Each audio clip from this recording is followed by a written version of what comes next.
चलतु आज बनैबा बड़का भातरू तुला परी सॉफ्ट इडली। एही इडली बिरी चाउल इडली ठारू मध्य खाइबाकू अधिक टेस्टी लगी थाए। सेथिपई मु 2 गिना उषुना भात नैछि, सेथिरे 1.5 गिना पानी देइकी चिक्कण करी बाटी नेबा। एठी मु बाटी नैछि, ताकू गोटे पात्र को बाहर करनेबा। सेथिरे 1.5 गिना सुजी मिसेबा। सुजी जमारू कम करिवेनी, स्वाद अनुसार लुण पकाइबा एवं भल भाबरे मिक्स करदेबा। कभर करी 20 मिनिट रेस्ट पाई छाड़देबा। एठी मोर 20 मिनिट हो गलानी, आउ टिके भल भाबरे मिक्स करदेबा। गोटे चामच इनो पकाइबा, 2 चामच पानी दे भल भाबरे मिक्स करदेबा। देखरंतु एहार कंसिस्टेंसी एहीपर रहिबो। इडली प्लेट रे टिके तेल देइकी भल भाबरे ग्रीस करदेबा एवं बैटर को सेथिरे देई देबा।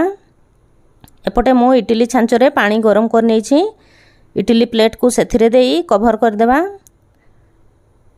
प्राय 10 मिनिट भितर इडली रेडी हो। एठी मु चटनी बाटी नैछि, चटनी को टिके तड़का लगै देबा।